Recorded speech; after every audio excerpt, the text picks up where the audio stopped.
Hi, my name is Sarah Freeman. I do work at Idaho National Laboratory, where I'm an industrial control systems cybersecurity analyst and all of the things that that means. It is a large mouthful. And normally I wouldn't, oh, and I have to remind everyone that although I do spend a lot of time working for the government in the lab, that the views included in this presentation are my own, and INL is not guaranteeing any of the accuracy or reliability of the information provided herein. Now, that being said, if you're unfamiliar with the national labs, they're an interesting complex. I usually don't include a slide that shows the geography of the United States of America and highlights where I work. However, in this case, it's fairly relevant. That's because a lot of the initial work here, when we talk about contracting language, was done by Idaho National Laboratory back in the day. Now, some of you might be asking, okay, well, if this has already been done, then why am I here talking to you about this now? The reality is a couple of things. In one, although there was great work that was done, there's still reasons to go back and evaluate it. One of those reasons is SolarWinds, in case you haven't heard. But this got me thinking, whenever we have a major incident in the United States or elsewhere, there's a lot of conversations about how we could best protect ourselves against those kinds of activities. A lot of that postmortem review is focused on how do we make things more secure, how do we change our configuration settings or our architectures or our network design to make it harder to access things like industrial control systems and critical infrastructure.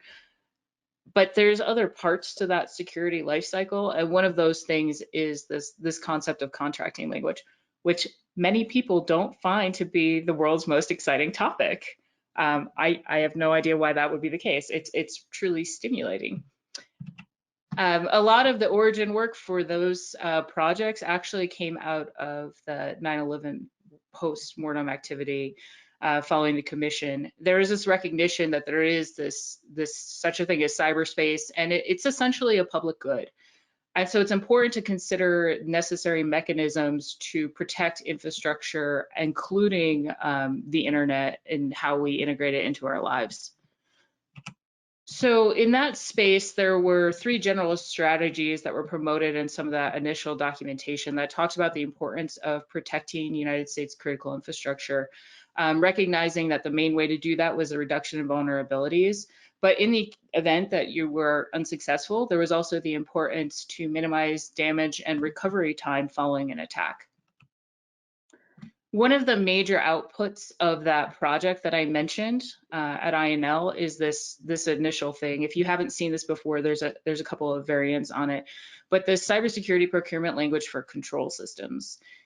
There was a recognition early on that, especially when we work in critical infrastructure, not every organization has the same security posture. A lot of them have different security maturity levels, and a lot of them have different experience in this. It's difficult because when you're dealing with a large entity like a transmission, working on these kinds of problems for a long time, and they may actually employ a full set of staff of lawyers to deal with these kinds of questions and concerns. But at Idaho National Laboratory, we also work with really small entities, which are often resource limited in how many people are on staff. And so they don't necessarily have the same opportunity to spend time figuring out how to adjust things like contracting language to make sure that they're most secure. So recognizing those kinds of weaknesses, recognizing the full spectrum of cybersecurity maturity, the team recognized that there was a need for this kind of base language. It really, the documentation here and elsewhere was not intended to be prescriptive.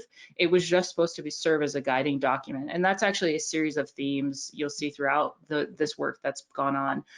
The thought was if you could provide some baseline language, then it'd be easier for organizations to amend it as necessary in order to append their own security needs.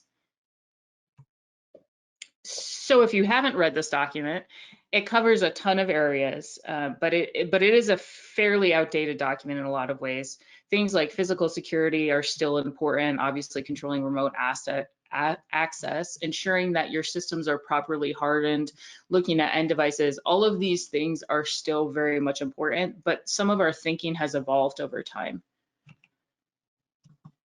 So I think it's important just to provide the context. I only have a really short amount of time with you here today, but if you are at all interested in this topic, there has been work that's been done, both in the critical infrastructure side, but also in the general IT side as well. So in addition to that project that I mentioned early on in April 2006 and that document that I just highlighted from 2008, there are other documents that are key cornerstones of the progression here in our thought process. One of which is the SANS software guidance from 2009. This language actually was heavily borrowed from some OWASP project work. If you are at all interested, I've got another slide highlighting this, but I strongly encourage you to go look at OWASP after this because they've just done so much work and they've really carried it a lot farther than a lot of people. Although most of their language is more on the software development side and not specifically on critical infrastructure applications. And just to highlight a little data point here, in case you're wondering what I mean when I say things like this language is outdated, you have this description that comes from the SANS that no malicious code, that this was actually something written in. So the developer warrants that the code shall not include anything such as computer viruses, worms, time bombs, backdoors, Trojan horses, Easter eggs, or all other forms of malicious code. I probably don't need to highlight much more than that, only to say that our understanding of what it means to be supply chain secure has definitely evolved beyond the process of the vendor being the primary source of all evil. As I mentioned again, the OWASP language has a ton of work that's been done. They do have this secure software contract annex that's really, really helpful. They do have some documentation it's really great in terms of providing that baseline language. So why all of this talk about contract language? Well, if you consider what happens after a cyber attack, there is a strong tendency for reactive cybersecurity measures to be put in place. And by that, I mean things like government regulations, sanctions, requirements. There's pluses and minuses to that approach. I'm not necessarily trying to highlight the weaknesses on the regulation side, only to point out that contracting language and procurement language is more on the proactive side. And if you can put in the appropriate terminology when you're starting to look at those contracts, then organizations will actually have a very solid footing by which to reduce their risk. Something else here I want to highlight, especially because of the SANS comment that I just had. I think that there's a lot of changes and there's been a huge evolution in how people consider cybersecurity, what the role is of the vendor versus the end user. A lot of vendors are just very much interested in knowing what the specific requirements are of their customers. Sometimes those requirements can be articulated in a very vague way, so it is challenging for the vendors to meet those requirements. So what are some examples here of the proactive versus reactive approach? On the reactive side, this is a solid example, NIST 800-172. After there was a cybersecurity incident that resulted in the loss of a lot of information, some from cleared defense contractors here, but just actually a lot of this unclassified, controlled unclassified information, if you work in the government side, CUI. The CUI issue was this, essentially, that a lot of CUI was originally considered to only primarily reside on government systems and networks. After this, it became apparent that that was not actually the case. There was a lot of business sensitive information as it relates to government programs and strategies and future work that was distributed in the throughout a number of organizations, some of whom were only serving the government on these contracts. So recognizing that that space includes the information protection is important, and recognizing that the risk to CUI is more than just government systems, this publication was put in place to try and improve the security on that end. If you're interested in physical security, this is one that we love to highlight from the electric sector. But in 2013, there was an event called Metcalf. It involved the physical damage of a number of transformers. It fundamentally changed how we think about physical security and what the requirements are in terms of shielding and protecting these assets that are quite expensive and like we like to say, long lead time to replace. So there, again, this is not necessarily that this is a plus or a minus. This is just giving you a handle of, well, there's an event, and then the reaction is we put in security to follow that. But there can be unintended costs or consequences of some of these regulations. Following the Huawei bans and the decision to move that out of our critical infrastructure, there was an impact in a number of cases on other organizations. Because many of the critical infrastructure spaces are actually ecosystems where products are developed amongst multiple groups and organizations and maybe in concert with the end users. There were a lot of organizations and entities, in this case, a lot of them on the semiconductor side, that then ultimately had to bear the brunt of some of those damages. Again, that's not to say that these decisions from a regulatory standpoint shouldn't be made. It's just sometimes the second and third order effects can be difficult to identify ahead of that change. So going back to that original document and what's included and perhaps some of the technology trends that are not in there, my research has identified some of these areas as key components. I'm not sure that this is, in fact, I'm sure it is not a fully comprehensive list, but there are some definite trends that are worth highlighting. Things like cloud computing, virtualization, digital rights, and ownership. So I just want to highlight some more of those here. Understanding supply chain. I'm sure this is including supply chain security. There's probably been several talks on that already. In fact, I know there have, and there probably will be several more in just this conference. But it is more than just understanding where your components have come from, the origin and provenance. There's also this recognition that supply chain security requires us to investigate, identify, and ultimately understand how components interact. That could be on the software side, it could be on the hardware side. Those are different trends in different areas, but there's implication in both. This is an example from February that kind of highlighted that. It's was a theoretical attack by a researcher, but ultimately it took advantage of the fact that there's such a thing as containerization, and individual components of software changes can be very, very quickly integrated into multiple devices. So by only changing the name and then knowing that the software is designed to automatically update some of these third-party components, this can be integrated very quickly. What this means from a security standpoint is that a malicious change could be very, very quickly disseminated throughout multiple end users and organizations. There's other things that have happened in the supply chain side, even if you take a step back and ignore the SolarWinds situation. There's also been a trend and activity focused on understanding and targeting the development spaces. So how software developers write secure code, the tools that they use to do so. And this is well before it obviously gets implemented into an end user space. But recognizing that need, understanding that kind of weakness, there have been several activities that are focused on taking advantage of that particular process. In this case from 2015, probably not the first, but one of the first ones that I remember, compiler modification, such that a number of malicious apps, end result, number of malicious apps that are released into the environment. You'll see something similar here. Again, not necessarily targeting Ruby particularly, but Ruby gems. There's been a number of different attacker adversary activity directed against those kinds of third-party libraries or tools used within the gem space. So understand that you can make these changes in these areas. One of the reasons why this is so attractive to the attacker is it's a small modification or a large modification, but you only really have to make it in one place. The burden of dissemination of that information and that malicious code is not on the attacker. If they can get it into a critical location, then it can be disseminated very, very quickly. So to that end, there's been a lot of focus on software bill of materials and also the HBOM hardware bill of materials. If you are, again, interested, this is a huge area. I would strongly encourage everyone to go look at this.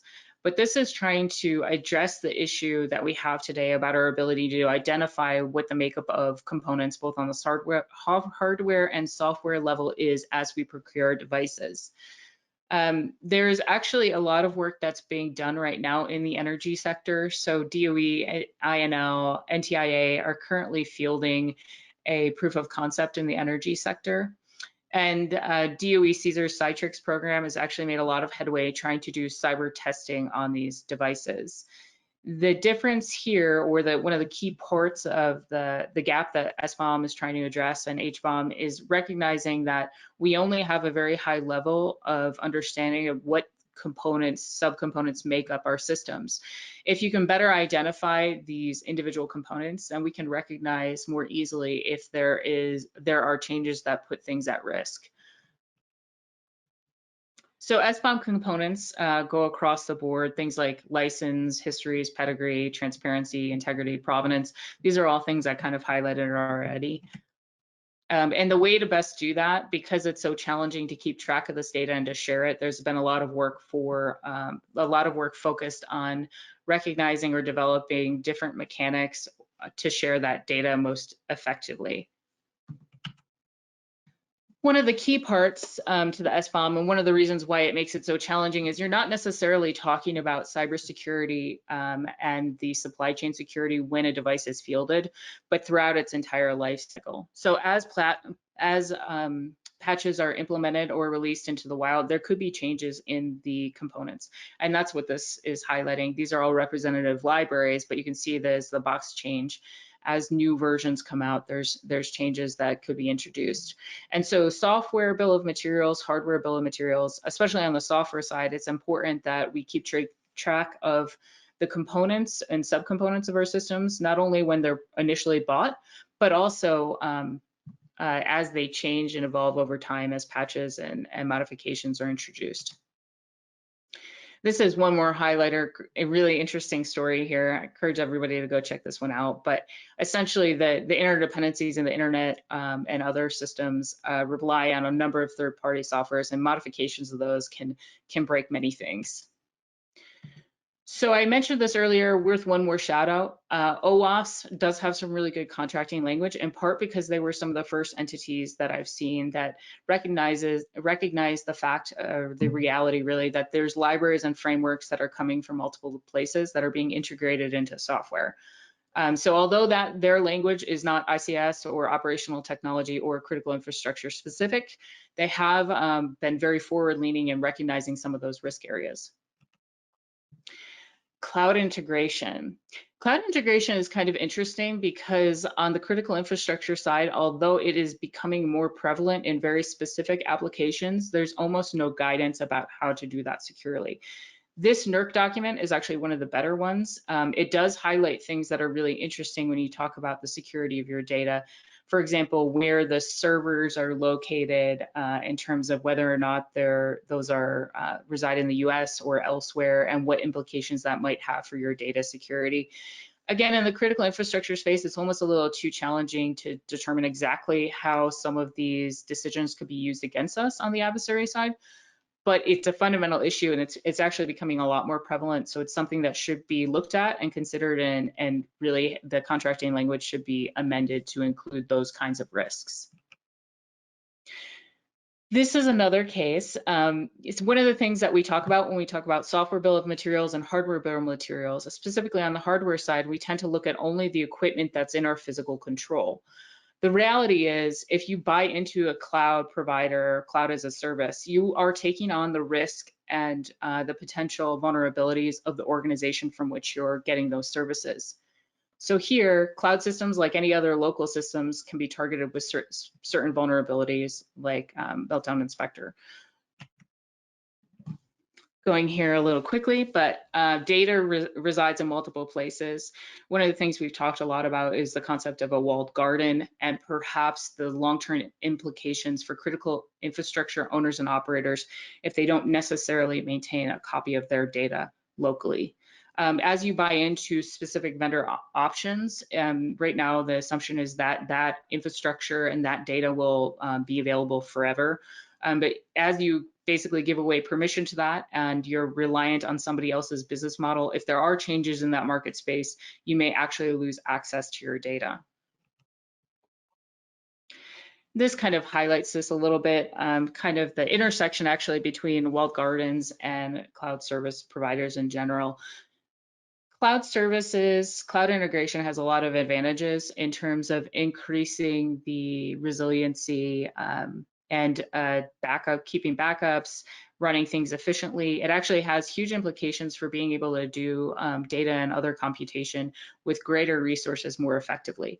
But there are some potential drawbacks. At the end of the day, your security posture and your ability to retain that data is only as good as the providers that you are relying on. So if they do have a bad day, if they have a hiccup, then that very much can impact the business operations or the ICS operations of the organizations that are reliant on those services. Digital rights and ownership. This is a very interesting space. I love this example if you're unfamiliar with it, but as we start to have more and more devices that have real-time access to original equipment manufacturers, as we move into that model where a lot of those assets are being maintained and controlled by those third parties, there's some great plus ups. So in 2017, there was a quiet update that was pushed to all of Tesla's vehicles, basically in the path of Hurricane Irma, so that people could more effectively get off the peninsula. So it changed actually the battery capacity of these vehicles. So I mean, that's a solid win. I don't think anybody could see the negative drawbacks from that. But we've also seen similar things where if an individual chooses after purchasing a Tesla to make changes to the operating system and some of the components on board, they've actually voided their warranties. This was an example that was shared with a user on Reddit. Again, not necessarily the pluses or minuses here, more just situational awareness that this is a reality. And we can kind of see it across the board. It's in multiple sectors. So here you have a right to repair example, specifically on the agricultural side. But the question here becomes, at what point do we as users or consumers own that infrastructure? At what point do you own those assets? And at what point are they still being maintained or controlled by a third party, the original equipment manufacturer? Again, these are all things that should be discussed. I'm not necessarily trying to vote one way or the other, but I do think the contract language has some glaring gaps and inefficiencies in terms of recognizing some of these new realities of life and trying to address these issues. So that kind of brings us full circle. So what does that mean in terms of SolarWinds? Well, there actually have already been some decisions and changes that were made. Many of these actually come from Executive Order 13984, which was the last executive order issued by the previous administration. There was a recognition that there were some adversary features of that attack that took advantage of cloud service providers. So many reasons for that. There's, from an adversary standpoint, it's very efficient, it's highly cheap, it provides you access to servers in the United States for staging operations. But the end result was essentially they used this, and because of these features, they were able to conduct additional attacks against targets in the United States. Unfortunately, or fortunately, depending on where you stand on this issue, the end result is increased pressure on these entities, the providers of these services, to collect additional data and keep additional information on each one of these entities. I don't think that's a bad idea. Actually, before I came to the lab, I worked support on a number of law enforcement focused operations. And so having that data is critical to trying to trace back and figure out what has happened in some of these events. The problem is that it's a definite shift in model. It's very difficult for an AWS or Microsoft to validate who the users are that are providing or purchasing these services. So we'll have to see how that goes in terms of moving beyond that. So just a few closing thoughts here. My contact information, if you are interested in reaching out, and I would definitely encourage two groups that I've been really trying to reach with this conversation to connect with me. One, I do know that there's a number of critical infrastructure organizations that are very well established in this domain. And so if anybody is feeling magnanimous or benevolent and wants to share some of their contracting language, I would greatly appreciate it. Secondly, if you are not, or I guess either way, if you are in those organizations or not, I would love to talk to you more about this if you are interested. Ultimately, I'd like to create some sample language that could be disseminated and hopefully increase the security in that way.